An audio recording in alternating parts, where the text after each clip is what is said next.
O propósito da Casa Civil é fazer duas leis substanciais.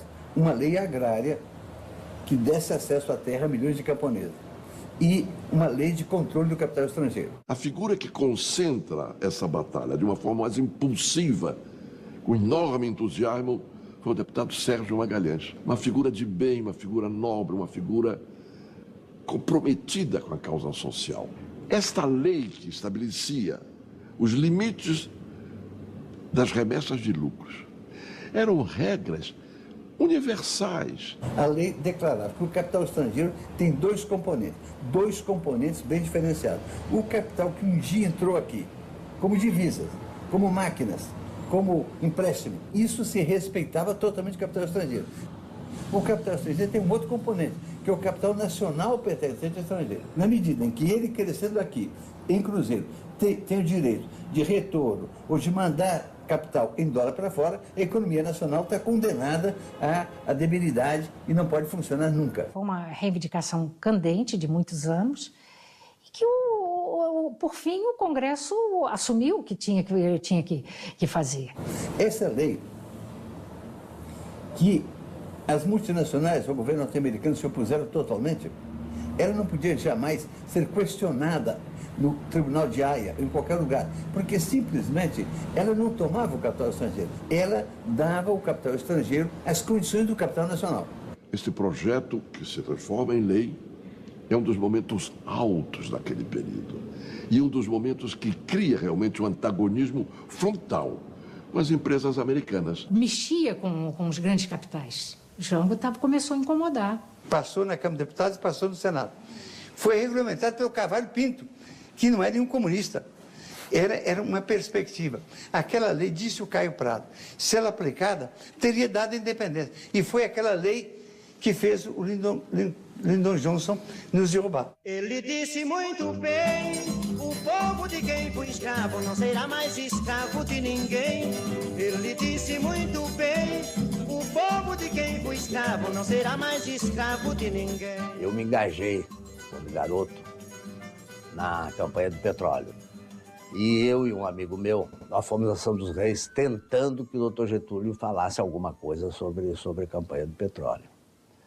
E, para surpresa nossa, ele falou. Falou não, escreveu.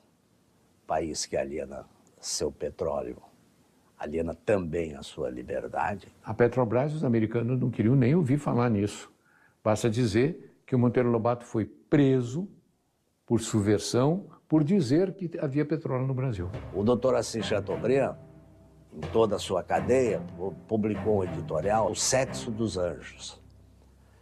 Sentindo assim a criancice que era, pessoas de responsabilidade, se preocupando com o petróleo como fonte de energia, porque dentro de 5, 10 ou 20 anos no máximo, ninguém mais falaria em petróleo e os países que tinham petróleo e viviam dele seriam totalmente alijados do contexto.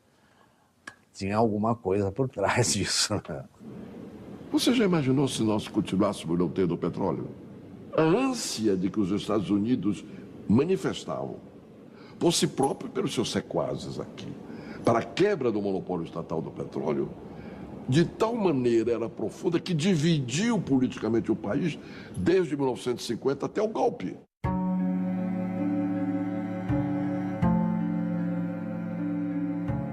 Era a questão da Eletrobras. A energia elétrica, à época, era praticamente dominada no grande centro-sul, que era o centro industrial, por empresas americanas e por empresas canadenses. O projeto da Eletrobras levou da data que entrou no parlamento, em 1950, até o governo de João Goulart, em 1963, para ser aprovado. Era uma luta campal contra.